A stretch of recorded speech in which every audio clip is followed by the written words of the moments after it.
TV Empreender. Empreender e crescer. Olá, seja bem-vindo à TV Empreender. Meu nome é Lucas Cassule e esta é a rubrica Conheça o Escritor. A rubrica Conheça o Escritor é uma conversa aberta com os escritores angolanos. Nesta conversa vamos tentar conhecer os seus medos, os seus sonhos, o seu percurso literário e os seus livros. O nosso convidado de hoje dispensa apresentações, é autor de um livro e coautor de vários outros livros. Vocês querem saber qual foi a intervenção num dos países da lusofonia do nosso convidado que me deixou boquiaberto? Fiquem aqui, acompanhem para saber, mas lá no decorrer do programa. Mestre Fernando Kawendimba, porque eu vou te chamar mesmo de mestre. Para mim, você é um mestre. Seja bem-vindo à rubrica. Muito obrigado. Não me responsabilizo por isso. Pronto, mas muito obrigado pelo convite e pela oportunidade que eu tenho, de pertencer à sua geração, de conhecer, pela relevância que você tem. Não vou chamar de mercado literário, mas nesse círculo que nós vamos fazendo de relação muito estreita entre nós que escrevemos, autores, mas também com as pessoas que nos leem, que acabam sendo muito mais importantes que aquilo que nós fazemos. Muito prazer, muita honra estar aqui no seu espaço. O prazer é muito meu mesmo, é muito meu, é pessoal, não é só da TV Empreender, é pessoal para mim estar aqui contigo, ter essa conversa e acredito que vai ser uma boa conversa. Vamos viajar um bocadinho na sua vida, no seu percurso. Obrigado. Dizem que os escritores são bons contadores de histórias. Como é que um contador de história conta a sua história? Bom, é realmente muito difícil. Mas em resumo, eu sou Fernando Kawendimba, o meu nome completo é Fernando Kawendimba Correia, entretanto eu assino somente Fernando Kawendimba. Eu nasci no Lubito, o meu pai se chama Paulino Correia, a minha mãe Maria Teresa, tenho 10 irmãos vivos e um que já partiu, embora ainda faça parte sempre das nossas vivências, ainda que for de memória. Saí de Benguela, Lubito, aos 13 anos de idade e desde então tenho estado aqui em Luanda, com uma temporada também fora do país por motivos de formação. Entretanto, sou essa pessoa que hoje é psicóloga, é professor e também tenho experimentado a autoria de textos. Portanto, vou escrevendo. Quero ser escritor. Textos tão bons que estão na nossa boca. O seu livro, vamos falar sobre eles lá mais para frente, mas eu vou recordar porque eu gosto muito desse título. Em minha casa, as psicologias têm outro nome. Este título está nas nossas bocas. Lá no Lubito, na tua infância, quais eram os teus sonhos, os teus desejos? Quais são as coisas que te lembras ainda nessa altura? Bem, eu me lembro de algumas coisas mais. Era um tempo da guerra, não é? E sabia que estávamos num contexto de guerra, sabíamos que era uma coisa negativa, até porque pelo menos uma ou duas vezes houve um êxodo do nosso bairro para uma zona de esconderijo, mesmo no Lubito. Tenho consciência que noutras partes do país era pior. Entretanto, eu tinha consciência que a coisa não era boa, não é? As músicas manifestavam também isso, não é? Músicas de promoção de paz, música de promoção de reconciliação. Na escola vivenciava-se também essa questão, até porque a educação, a de certo ponto, era politizada e era normal nós percebermos que, afinal de contas, haviam partes em guerras e que precisavam ser reconciliadas. Portanto, essa é a parte má. E claro que na vida cotidiana havia essa consequência da insegurança. Lembro-me que muitas vezes os pais proibiam-nos de sair de casa, não é? Não saiam do quintal, ainda que tivessem que deixar comida pronta e etc. Não foi muito o caso da minha família, mas eu tinha amigos e colegas que passavam fome muitas vezes, não é? Que tinham uma refeição por dia, quando fosse possível naquele dia. Então tem essa parte sofrida, mas também tem a outra parte muito, digamos que muito feliz, e ainda que penso eu que na perspectiva de uma criança, sim, exatamente. Para a criança tudo é muito grande, tudo eles conseguem se vislumbrar e encontrar beleza nas coisas mais simples. E eu gostava de facto de ter vida, de ter avós, de ter família, de ter amigos, de poder correr. Nunca fui muito de praticar desportos que envolvam corpo, como futebol, basquetebol, mas gostava muito daquela coisa do jogar, do brincar. e confesso-lhe que encantei-me bastante com essa parte de poder ler, de poder escrever, de poder criar deste mundo que, não sendo real, faz parte significativa da própria realidade, se faz entender. Uma realidade É alternativa. verdade, é verdade. E aquilo é transversal aos desenhos animados e que depois acabava para os livros de literatura infanto-juvenil. Pois, então essa parte eu descobri muito cedo e eu gostava. Claro que não sonhava em ser escritor. Eu já experimentei sonhar ser cantor ou compositor porque eu gostava muito de apreciar as músicas e até aprendi depois a tocar violão, sim, etc. Sim, soube que... Pois, depois se calhar falamos um pouco mais sobre isso, mas a parte que não é propriamente realidade, portanto, a parte da imaginação, a parte da ficção, a parte da fantasia, ampliava aquele pequeno mundo onde eu vivia, aquele meu bairro, São João Batista de Lobito. E isso são marcas que me acompanham até hoje. Naquela altura, aos 13 anos, provavelmente já tinha alguns escritores de eleição, alguns livros, não sei. Talvez te lembres de algum livro que gostavas muito, ou um escritor? Para ser sincero, escritor de eleição naquela altura não. Mas eu já juntamente com o meu tio como negócio, que é escritor antes de mim, embora ainda não tenha publicado o seu primeiro livro, nós já colecionávamos livros de literatura infantil. E aí nós tínhamos aquela coletânea toda do Tio Patinhas, do Mickey, da Mafalda. É nunca, né? Exatamente, nós já tínhamos essa coleção. Mas não tinha propriamente um escritor de eleição. Um pouco mais tarde, assim, naquela altura, eu acho que o primeiro livro, assim, que me recordo, que li e gostei, foi As Aventuras de Ingunga, de Pepe Tela. E é o livro dele que já reli, o único dele que nosso clássico, para a nossa idade, eu acho que é o nosso clássico. É verdade. E eu me envolvia naquela coisa, a Ingunga, a sofrer com o samba e essas coisas todas.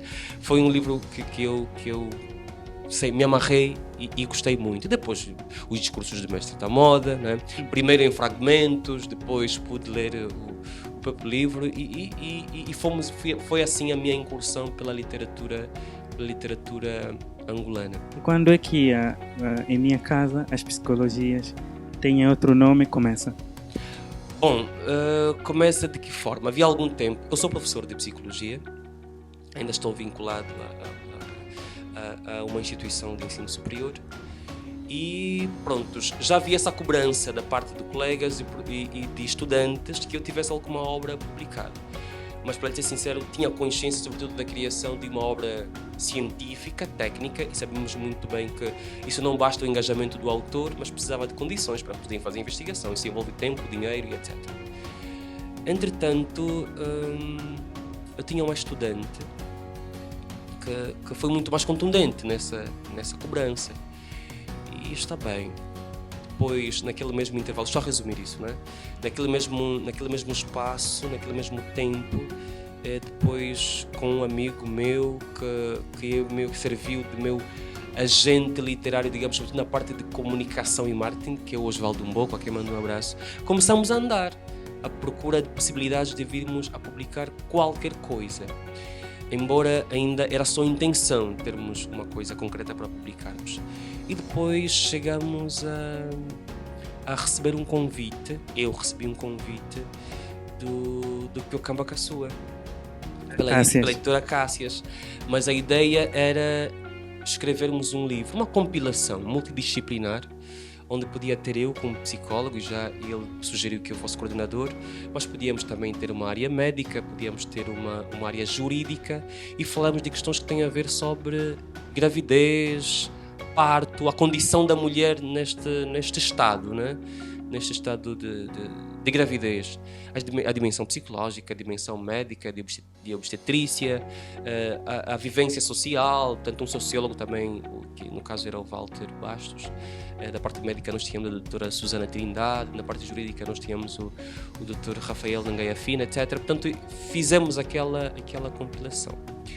Mas aquilo não dependia só da editora, havia um patrocínio que se esperava e parece que estava a demorar. E demorou tanto que não chegou, porque o livro não chegou a sair. Entretanto, a relação com a Caixas começou ali e depois o Cacamba perguntou-me: tem alguma coisa para publicar, sua?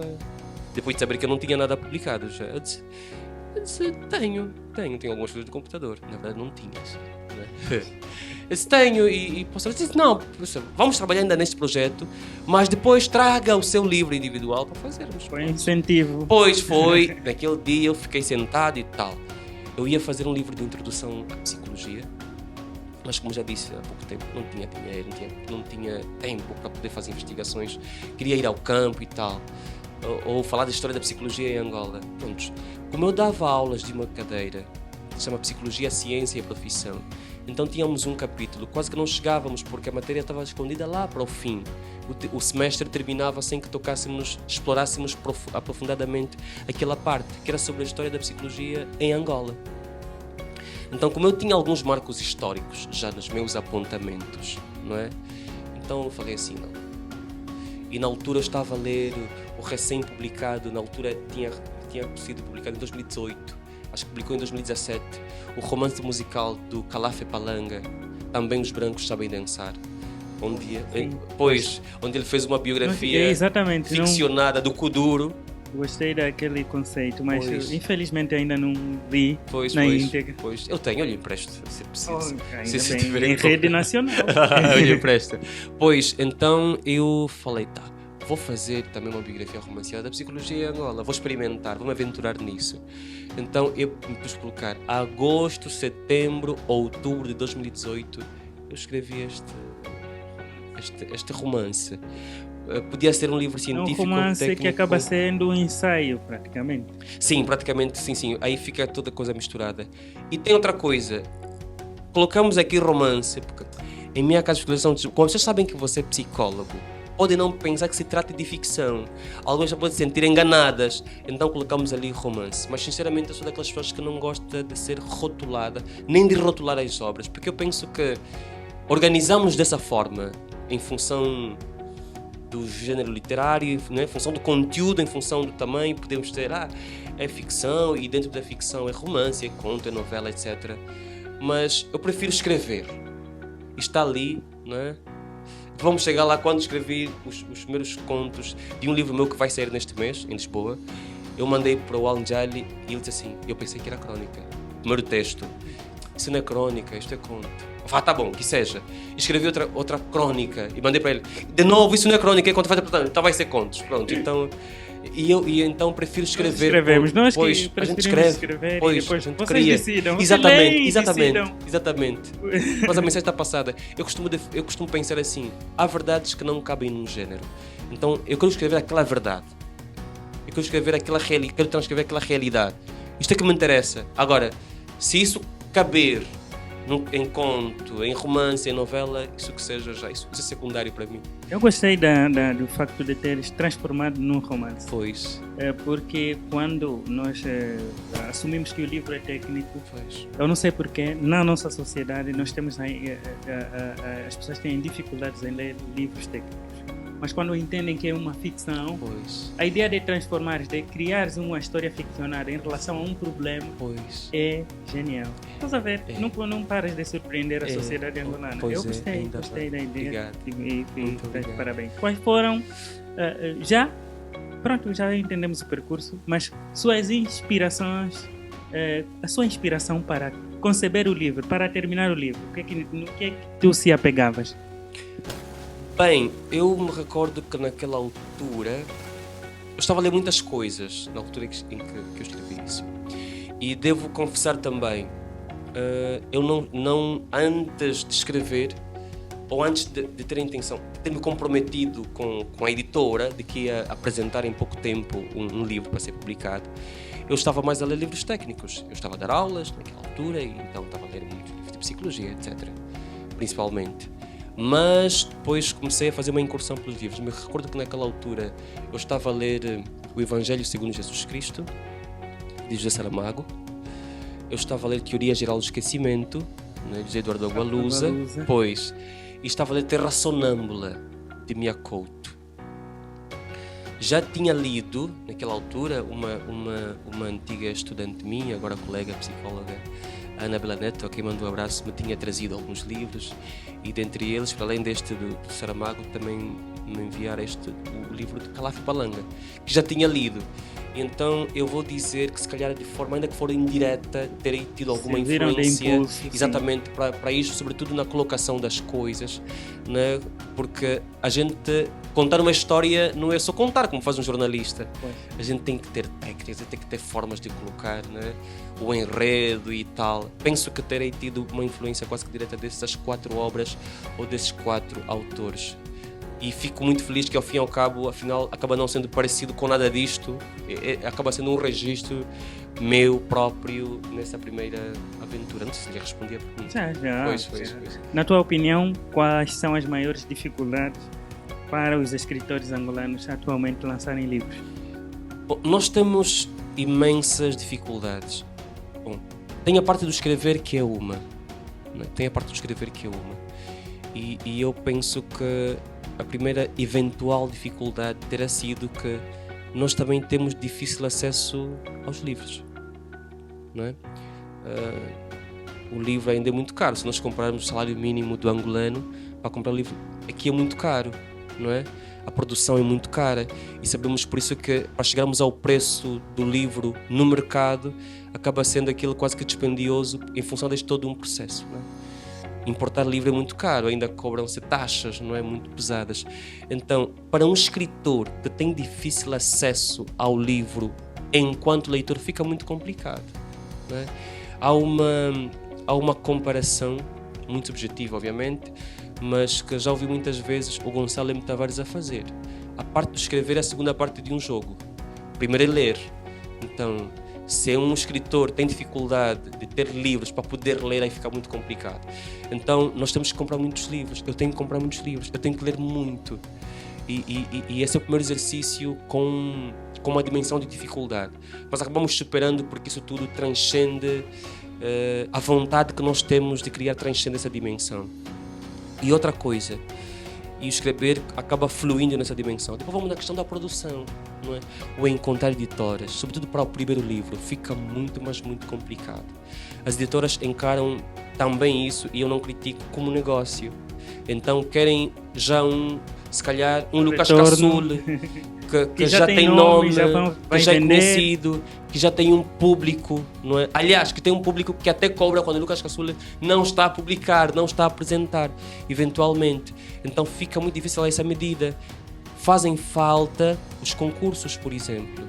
Eu sei que os concursos são uns mecanismos muito importantes para encontrar, não é? São pouquíssimos. Eu penso que só para Luanda podíamos ter pelo menos 100 concursos, no mínimo 100 concursos. E concursos que funcionem, não regulares. Precisava ser do Estado, iniciativas privadas. Privadas também, para encontrarmos novos e bons autores. Universitárias, que tal? As universidades podiam ter concursos para estimular, para incentivar as pessoas a criar, etc., né? E para encontrar. Então a dificuldade é esta, a questão da publicação do primeiro livro.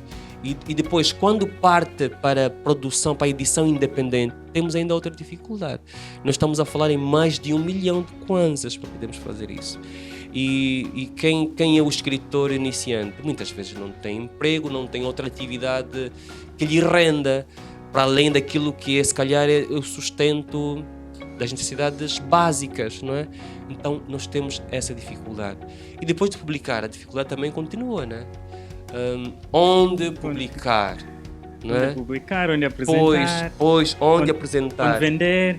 E a parte mais difícil, penso eu, a distribuição. É a parte mais dispendiosa, né? Nós não conseguimos ter os nossos livros em todas as províncias de Angola, não é? Os correios deveriam funcionar como tal. Deviam funcionar como tal. Pelo menos internamente. Pois, e deviam haver políticas também. Por exemplo, os meios de transporte podiam facilitar essas coisas para enviarmos as nossas caixas de livros. Ainda que a gente não vá para lá. Algum serviço que, quando se trata de cultura, no geral, baixe ali a taxa, pode ser por avião, pode ser por estrada, por via mar, etc. Para facilitar isso. A questão da distribuição. Nós ficávamos muito contentes. E depois recebermos convites também de outras províncias. Às vezes a gente vê pelas redes sociais, vem publicar também aqui no Mochico, vem publicar aqui também no Cunene, mas a gente não vai só por ir. Pois, se houver uma organização lá, uma agência literária dizer, olha, criamos as condições, então vem, a gente vai. Muitas vezes não precisamos nem que nos paguem pela nossa estadia lá, mas sabemos que vamos ter contato com leitores, vamos poder vender os nossos livros e quem sabe vender as nossas ideias, poder conversar com os nossos leitores. Isso dá uma satisfação, não dá, Bando Lucas? Pois. Fale-nos um bocadinho do projeto Ler e Contar. Pois, e está mesmo nesse intervalo entre o Em Minha Casa Projeto Entre os Nomes e o fim da primeira geração, nós temos de Ler e Contar. Portanto, é uma iniciativa da Confraria Noitibó, que tem a coordenação da Glória de Souza, a co-coordenação de Tomás Lima Coelho, a direção de arte do Samuel Rego. E pronto, está ali o projeto, está voltado para a literatura infanto-juvenil. Há uma série de autores angolanos que, num sistema pro bono, disponibilizaram contos inéditos que têm também ilustrações originais para cada conto para as nossas crianças. Inicialmente da lusofonia, e eu já sei que também com esse veículo da TV Empreender, assim como outros meios de comunicação que dão espaço, poderá ser internacional. Então a ideia é oferecer literatura para as crianças para que desde tenra idade tenham hábitos de ler, possam aumentar o seu vocábulo, a sua concentração, desenvolver o seu intelecto, poder desenvolver a sua capacidade de imaginação, a sua criatividade e, quem sabe, desenvolver-se integralmente enquanto seres humanos, porque para que nós consigamos ter um futuro promissor, precisamos de passar necessariamente pelos livros. Eu desconfio das pessoas que não leem e ao mesmo tempo fazem muita luta para poder resolver problemas. Então este projeto está ali, é pro bono, é de graça. As pessoas podem acessar o nosso site, que é www.lericontar.com, mas também estamos no Instagram, Ler e Contar, estamos no Facebook, Ler e Contar. É acessar, podemos baixar num computador ou num dispositivo móvel, tudo de graça. Os pais, os encarregados de educação, os professores, as escolas, as famílias, todas as instituições podem baixar e oferecer a outras crianças poderem fazer isso. Então está ali disponível. Nós temos autores angolanos também, não vou citar nomes porque vai me escapar sempre mas estão ali originais, visitem o site e vão saber mais. Eu estou muito feliz porque desde a semana passada que estou para além, eu estava como autor. A Glória telefonou-me, porque na altura estava a fazer a revisão do meu livro que vai sair neste mês em Lisboa. E olha, gostei muito dos teus livros e tal, parabéns e etc. Ok. Já escreveste para crianças? Isso ainda não. Já te pediram? Bom, eu tive 2 provocações de pessoas muito próximas, mas nunca levei a sério. Escreva, desafiou-me, escrevi 2 contos, ela publicou o Só Sei Que Nada Sei, portanto o meu conto. E da semana passada sugeriu-me e eu aceitei ser dinamizador em Angola. Estamos a fazer esse trabalho. Aliás, acaba sendo esse um espaço também de divulgação desse projeto que Conte-nos como funciona sobre essa veiculação. Como funciona? Sim, este projeto que começaste, da divulgação do Só Sei Que Nada Sei. Pois. Como bom, é que é? Ainda vou completar a minha 2ª semana, mas o que eu quero fazer é fazer chegar, portanto, esse projeto a mais pessoas, de forma muito mais direta. Nós estamos a fazer um bom trabalho, aliás, parabéns mesmo à iniciativa que o Tomás, que a Glória e o Samuel tiveram, esse engajamento que a partir de Lisboa eles têm para fazer chegar aqui até Angola, e com certeza que vai poder chegar também a outros países da lusofonia muito brevemente. O que eu quero fazer é aproximar isto para além das redes sociais, ainda foi de maneira simbólica, e nós estamos em construção de uma agenda para começar a ser implementada em novembro. Passar em escolas, em livrarias, bibliotecas, centros infantis ou qualquer lugar que tenhamos concentração de crianças, apesar do momento que estamos a viver, né? Claro que sempre observando as medidas de segurança e proteção. Para quê? Para podermos apresentar, digamos, o projeto inicialmente, os nossos objetivos, não é, que visam justamente aproximar as crianças aos livros, às histórias, não é, ao conhecimento que se pode ter, embora por meio da fantasia, por meio da imaginação, não é? E depois representar. Nós teremos lá não só os autores residentes em Luanda, por exemplo, se for o caso aqui, ou se podemos movimentar os autores por algumas partes, mas nós combinando isto com outras artes, como a música, como o teatro, por exemplo, como a dança, apresentar às crianças. Portanto, é isso que nós queremos fazer a partir de novembro em algumas escolas. Por isso que se algum responsável por escolas, por creches, por centros infantis que nos estiver a acompanhar, estiver interessado, entre em contato connosco no site. No site nós estamos abertos, temos lá um espaço para podermos passar informações e interagir. Aliás, o Lucas Caçula também... Sim, eu também fez isso. Fiz uma publicação, pois, os meus filhos também ajudaram, gostaram dos contos, fizeram desenhos, fizemos partilhas nas nossas redes sociais. De qualquer forma, cada um dos angolanos acaba sendo um agente deste projeto. É verdade. É preciso divulgar o Sosei que Nada Sei e outros projetos da literatura, porque Angola precisa ler mais. É verdade. E nós podemos ler mais. E é pro bono, é de graça. Os pais não fazem mal. Compram brinquedos para as crianças, sim, e compram muitas coisas para as crianças, mas, por favor, reservem um tempo. Baixem também. São muitos contos. Baixe 1, 2, 3 ou todos os contos, distribua para as crianças, conte para elas, contem juntas, interpretem, tem lá um espaço para desenhos. Os filhos do Mano Lucas fizeram uma coisa extraordinária, uma coisa esplêndida. Então fizeram a sua própria ilustração, mandaram para nós, podem mandar para nós, vamos divulgar no nosso site e é uma coisa muito bonita. Então, pais, por favor, façam isso pelos vossos filhos.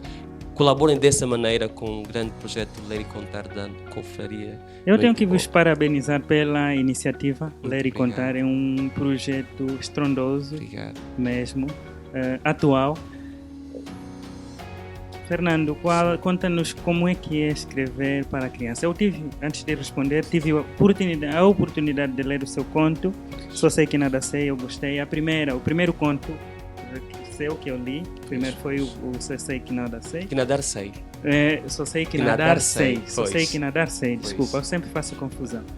Então gostei muito das histórias daqueles 3 irmãos. São 3 irmãos. Sim, são 3. Os manos. do amigo do peixinho. Ai, meu Deus. Sapalalo. Como é que é escrever o Sapalalo, sim? Como é que é escrever para crianças? Bem, eu vou remontar àquela sua primeira questão sobre a questão da infância. Eu lia naquela altura, infantil, mas longe dessa pretensão de poder escrever para crianças.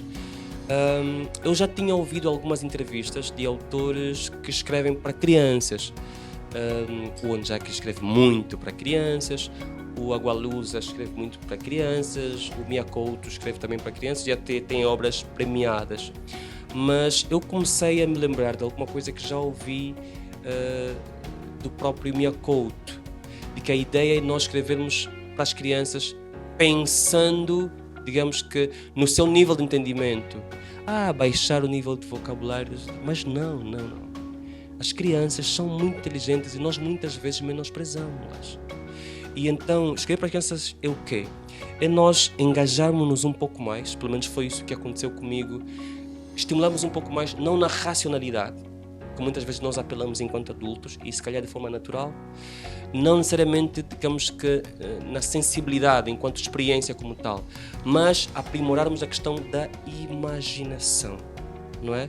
Porque para a criança essa relatividade do espaço, das pessoas, não é? Ela consegue atribuir significados muito maravilhosos, fantásticos, para tudo quanto é concreto para nós. Então foi esse exercício que eu fiz. Então, apelar cada vez mais à minha imaginação. Qualquer história que nós tenhamos, mas apelar mais para a imaginação e colocar pelo meio, barrar aquilo com uma lição, com uma história muito bem construída, mas com uma lição que sirva para elas. É claro que foi importante para mim colocar personagens, protagonistas, crianças, não é? Para que se revejam com facilidade e depois sugerir de forma indireta que elas se possam rever naquilo que está a acontecer e tirar alguma ilação.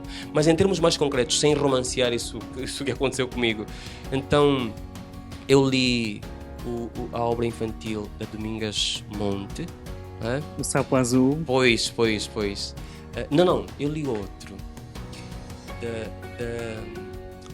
É Moco, é da Mamita.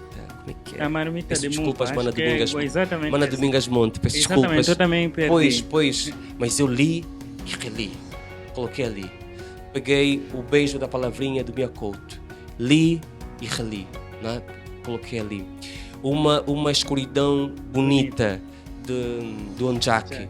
Li e coloquei ali. E depois fui para os sites de literatura infantil, que há muitos dos brasileiros, e comecei a ler. Porque confesso que fazia anos que eu não lia. E aí facilitou-me e criei 2 contos. O Só Sei Que Nada Sei, que é este, e a coroazinha da Miss Empatia. Então, Vai sair para breve este aqui. é surpresa. Surpresa. Bom, nós estamos já a Pois, meu caminhar para o fim. Nossa Pois. conversa está boa, obrigado. mas estamos a caminhar para o fim. Pois é. E depois foi o fim da moderna O exoneração. fim da modernização. Porque quando é que chega o fim da moderna exoneração? Bom, chega de uma forma muito interessante. Eu, desde que escrevi o Em Minha Casa, as Psicologias têm outros nomes, que tenho sido muito prolífico, se assim posso dizer, muito compulsivo. Nunca mais parei de escrever. Portanto, tenho procurado, não sou disciplinado como gostava de ser, mas leio cada vez mais e obras de autores com estilos diferentes e, consequentemente, vou escrevendo. Tem muitas histórias na minha cabeça que já me incomoda, por isso escrevo muito. Mas, nessa altura, no ano passado ainda estava em Lisboa, em formação, e eu comecei a olhar a nossa Angola à distância. Havia situações que começaram a me incomodar um pouco, assim, de longe. Então comecei a escrever algumas coisas que eu pensava que eram crónicas, mas quando mandava para o Alan já lhe dizia que não, contos. isto são contos. E fui escrevi e tal, e compilei e ficou um livro. Este que vai sair agora, neste mês. Se calhar no finalzinho. Qual é o tema desde já? falamos de ele. Também é em segredo? É uma coletânea de 25 contos. Não é segredo. O conto o título do O título livro. é Mãe Nossa que Sois o Céu. Mãe Nossa. Que sois o céu. Foi isso. Depois fala um pouco mais disso. Mas é para chegar até aqui. Então eu terminei de escrever aquilo, compilei, ficou um livro e tal. Só que eu continuei a escrever os contos. Portanto, então nessa altura, o Alan já foi a Lisboa, foi visitar-me. Foi ficar 2 semanas, 3 comigo. E naquela altura começamos a conversar. Por que não fazemos uma coisa juntas? Porque ele já tinha um livro escrito e continuava estava a escrever os seus contos. Estávamos a falar do primeiro livro dele. Como ele nunca tinha ainda essa experiência, temos que pensar numa forma também de o apresentar. Possivelmente podia ser um dos livros nossos para aparecermos juntos, somos irmãos e etc. Então vamos começar a trocar os contos. E eu escrevi, na altura tinham falado o IVA, tinham implementado o IVA. Pois. Então escrevi um conto que se chama 14%. Mandei para ele. O último conto. E o último conto no livro, 14%. E ele disse: vai ser já o primeiro do coisa. Combinamos, vai ser o primeiro. E começou a trocar textos. Escreve, manda para mim e tal, e tal, e tal. Depois, neste ano, eu disse: olha, estou cansado, chega. Na altura já tinha escrito 10, ele escreveu 10. Ele terminou antes de mim, eu escrevi o 10º, disse lá, chega. Ficam 20 contos, não vamos cansar também os nossos leitores. Tá bonito assim. E ficou. E está aí o fim da moderna exoneração. Como é que surge o título? O título é o título de um dos contos da coletânea, e este conto é assinado por Al-Jali, sim. A coisa merece interpretações livres, né? E ainda bem, né? Para enriquecer também a nossa obra. Mas a nossa perspectiva é justamente sobre, afinal de contas, aonde nós queremos chegar quando eventualmente eliminamos coisas, eliminamos pessoas, eliminamos situações da nossa vida, né? Por exemplo, em termos políticos, no nosso país nós temos esse exercício, né, das nomeações e exonerações. Sabemos que é para melhorar coisas, né, eventualmente, mas muitas delas não funcionam. Mas afinal de contas, quais são esses critérios? Chega a ser um ciclo. Pois, exatamente, quais são esses critérios afinal para a exoneração? Assim como na dimensão política local e atual do nosso país, também na nossa vida, não é? Nós exoneramos muitas pessoas, não é? Muitas coisas. E muitas coisas também. Então, mas qual é o fim disto? E esses contos, isso é transversal a todos os contos, né? Os personagens têm que fazer escolhas e assumir as consequências das suas escolhas, das opções que elas assumem. E eu espero que as pessoas leiam estes livros leiam a Vila Assombrada Pelos Maquixe. pelos Maquixe, leiam os contos eróticos, afroerotismo em contos, e leiam-nos a todos. É um contributo muito importante que estarão a dar a nós, porque é uma realização muito grande que nós encontramos, não é? Sim. Quando sabemos que temos leitores. Sim. E principalmente porque nós parece que somos acessíveis, Exatamente. podem interagir. É muito trocar gratificante acordar e vermos no nosso mural, por exemplo, uma resenhazinha verdade. sobre o livro que escrevemos. Uma citação, um uma fragmento. sensação única. verdade. Eu fiquei muito feliz com essa vossa publicação, a vossa parceria, Obrigado. principalmente porque vocês estavam a homenagear Pois, o nosso vosso pai. Pois. Quando é que tomaram essa decisão de que a parceria não seria só uma parceria, mas seria uma homenagem? Bem, sobre isto, enquanto íamos escrevendo os contos, nós pensávamos em ter um heterónimo coletivo, porque eu sei que o Essa de Queiroz, né, tinha lá o seu grupo de escritores e trabalhavam com heterónimos coletivos, né? E dos quais Fradique Mendes, se não estou em erro, era dos mais conhecidos. Portanto, era uma pessoa, mas eram muitas pessoas por detrás daquele nome. Então pensamos nisso, só que nós não encontrávamos um heterónimo como tal. Entretanto, já sabíamos que a obra ia ser dedicada aos nossos pais, portanto, a minha mãe, a Dona Maria Teresa, e ao meu pai, Paulino Correia. Mas depois de terminarmos isto, ficamos a saber que o estado de saúde do meu pai agravou-se. Foi-se agravando cada vez mais e fizemos todos aquele exercício de nos engajarmos mais para a sua melhoria e etc. E de modo infeliz ele partiu, não resistiu e partiu. E pensamos assim, bom, vamos fazer uma coisa maior do que simplesmente colocar o nome dele na dedicatória. Então vamos ampliar. Como não estávamos à procura de um heterónimo, não encontrávamos, então vamos colocar o nome do pai a capa, ou seja, sempre que nós fizermos e começamos por uma obra conjunta, juntos, a 4 mãos, então vamos usar o nome do pai, nesse caso, assim nós eternizamos, porque não é só pelo facto de nós termos sido herdeiros genéticos dele, e foi nosso pai, e se calhar só cumpriu com o seu dever de pai, não, mas foi uma coisa extraordinária. O meu pai foi o primeiro leitor que eu conheci. Eu aprendi a escrever e a ler em casa, sem exagero, né? Aliás, eu estou a fazer um ensaio estes dias que eu também exploro um pouco este lado. O meu pai ensinou-me a ler. Muitas vezes não foi de forma direta. Então ele estava lá sentado a ler. Eu sei que muitas pessoas da minha geração não tiveram esse privilégio. Então, e a mesma coisa com o Al-Njali, né? Depois de ficar com meu pai, ele veio viver comigo. E nós tínhamos essa coisa do ler, até porque ele é linguista mesmo, o Al-Njali é linguista. Então pensamos que é uma forma, não vamos dizer à altura, mas do máximo que podemos fazer. Então homenageámos-lo nesta obra, por isso é que na capa tem ali Paulino Correia, destruí tudo, pronto, desculpem-me, mas tem aqui Paulino Correia e a gente espera que seja assim com outras eventuais obras que possamos a publicar. Aquele foi o lançamento do livro dos nomes de Angola, do meu mano Aristóteles Candimba, a quem mando um grande abraço. Ele é angolano e é residente atualmente em Lisboa. Eu fui para lá à formação, ainda continuo, portanto estou aqui para fazer estágio e para fazer pesquisas. E quando fui para lá, eu fui muito bem acolhido, primeiramente pelo Tomás Lima Coelho, o nosso grande cota. Pois. E que me aproximou do editor João Ricardo, também aqui mando um abraço. E o João Ricardo é o editor da Perfil Criativo e também responsável da Alende. E são eles que editaram o livro dos nomes de Angola, do Aristóteles Candimba. Então aquela foi a segunda apresentação da qual eu participei. E estava lá o prefaciador da obra, que é o Cotabonga Quenda. Prontos, então era um momento, não sei, local simples, onde falávamos, mas também havia uma tertúlia em torno daquilo tudo. Então eu fiz, era Angola naquele lugar. Claro que tinha portugueses, tinha brasileiros e etc, mas era Angola lá a falar de si, né, em primeira pessoa, a falar das suas coisas. Então essa questão dos nomes para mim é muito importante, porque eu estudei filosofia antes da psicologia, e em antropologia cultural a gente viu um pouco sobre esses aspectos todos da nossa vida enquanto banto, né?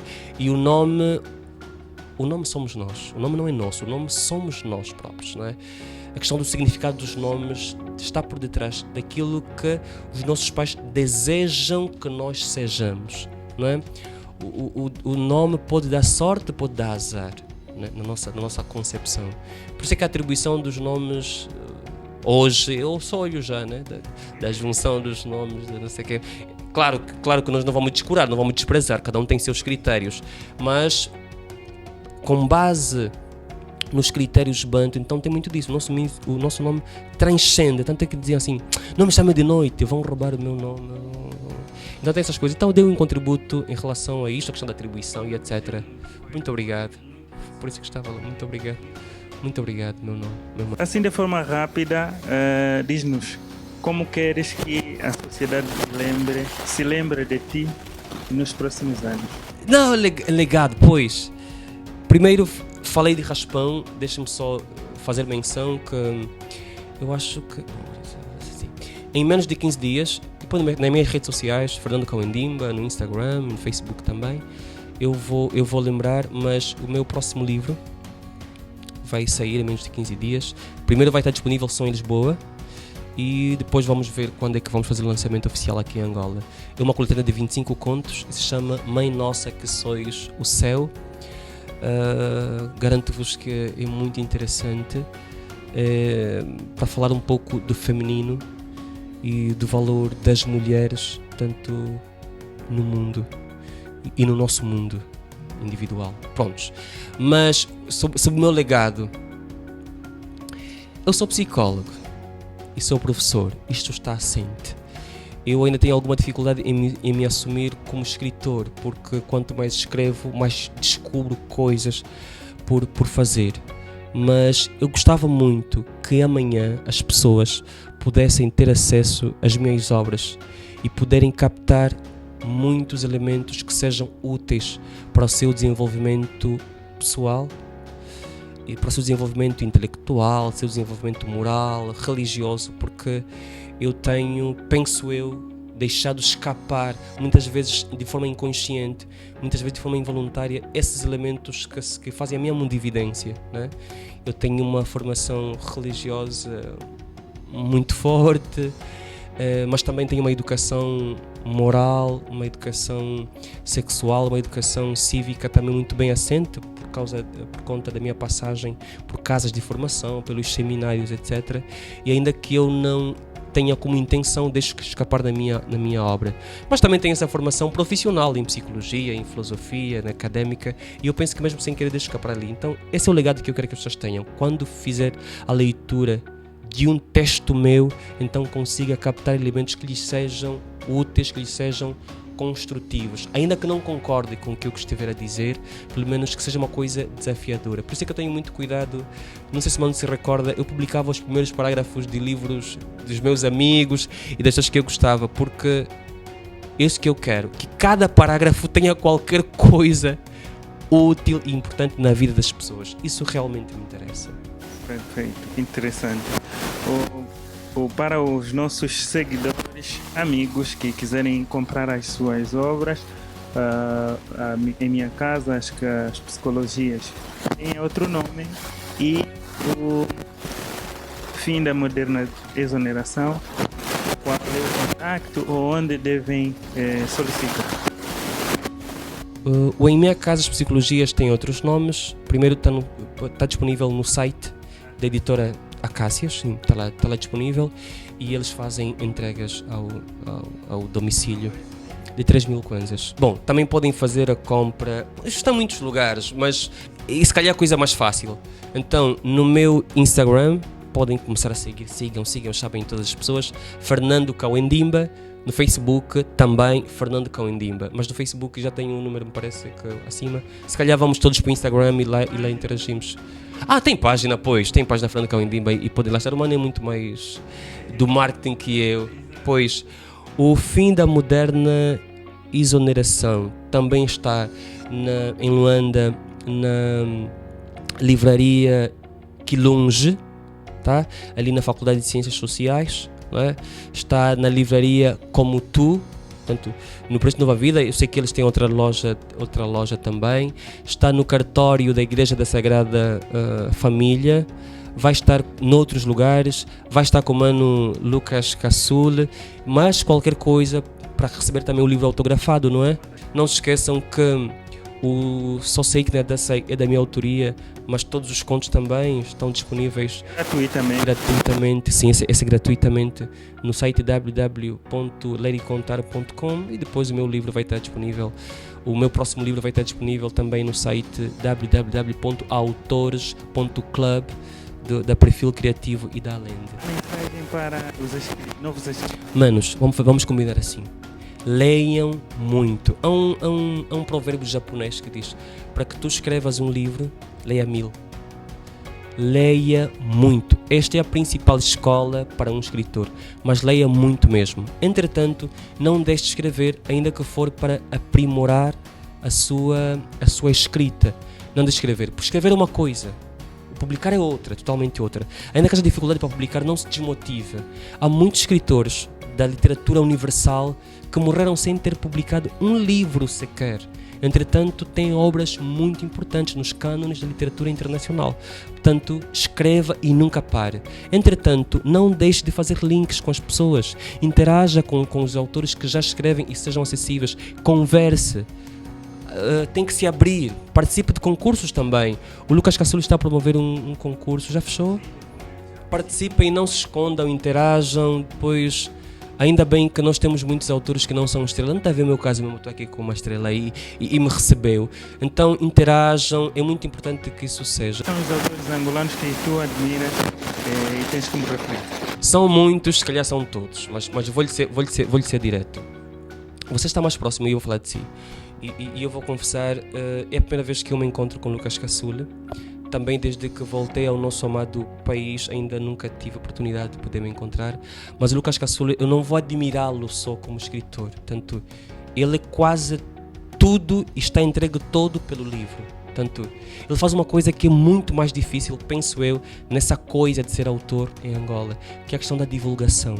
E ele está ali disponível para pegar em tudo que não é seu e se calhar oferecer a todos como se fosse seu. Não é? Ele apresenta autores, apresenta obras todos os dias, em todos os meios. Por isso eu tenho uma admiração muito grande por si. Porque os artistas, em geral, têm um ego muito acima daquilo que eles são, acima do que eles fazem. Mas você é despojado. E é isso que eu quero ser se não for. Não é? Então é isso que eu quero ser. Portanto, tenho uma admiração muito grande e fico sabendo que eu vou ler tudo o que for seu, tal como leio qualquer publicação sua nas redes sociais. Mas, assim, eu leio muito Onjak. Aliás, o Onjak é daquele autor que eu quero ler tudo que ele escreveu. Leio muito Onjak. É um mestre muito grande. E eu quero mesmo ler tudo. E eu gosto muito do lado prolífico do Onjak.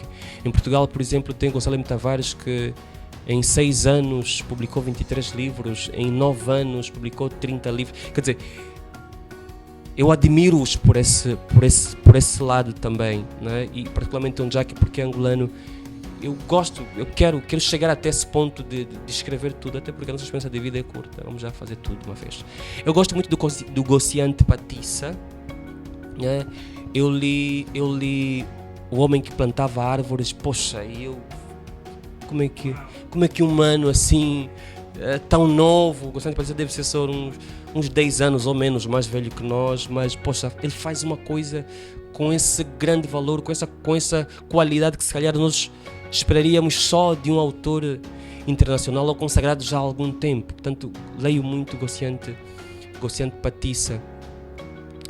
E de Angola vou ficar por aqui, porque senão vou escapar nomes de outros manos, mas essas duas figuras são aquelas, claro que não vou colocar de fora a Pepetela. A partir da próxima semana, mesmo assim, porque o seu palpite é uma ordem. A partir da próxima semana eu vou retomar a leitura de contos. Eu gosto muito de Mia Couto, porque Mia Couto deu-me... incentivou-me a tratar as palavras por tu, sabe? A não ter medo das palavras, a brincar com elas, né? A jogar as palavras ao ar, desde que tenham algum sentido, obviamente. Minha Couto deu-me essa liberdade. A declamar poesia na minha escrita, ainda que seja em prosa, né? E eu já percebi que ele não faz isso só em romances ou contos. O Minha Couto faz isso até nos seus ensaios, até nas suas entrevistas. É bonito. Só não mencionei antes porque não é angolano e não fiz isso. Mas há uma geração muito grande da qual você faz parte. Entre as mulheres, para não ficarem de fora, por exemplo, eu tenho um respeito muito grande pela Sandra Mateus, né? Pela sua versatilidade e pela sua ousadia, sabe? Por se fazer presente, já que as mulheres muitas vezes costumam fazer parte de minorias nesses lados, né? Eu já ouvi também muito bem falar dos nomes da Mira Clock. Você entrevistou uma escritora há bem pouco tempo, a Mara Oliveira, a Rosa Soares, já ouvi falar muitas vezes, ok, dela. Vou ler. Aliás, eu estou mesmo nesse exercício. Você sabe muito bem que a gente tem uma pilha. Eu tenho uma pilha. Só esta semana já adquiri 3 livros, mas já encontraram outras pilhas. Eu vou chegar às minhas manas. É muito importante.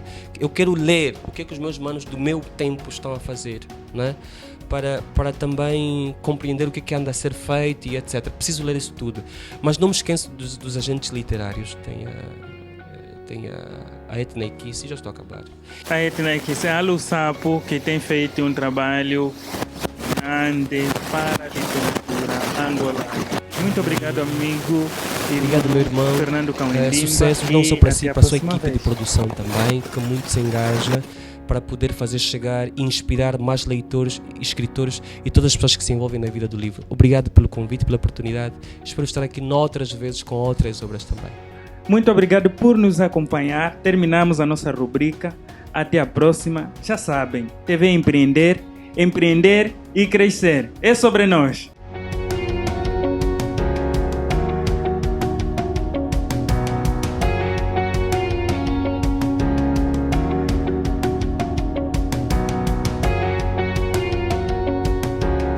DS Records. Gravar momentos e emoções do momento.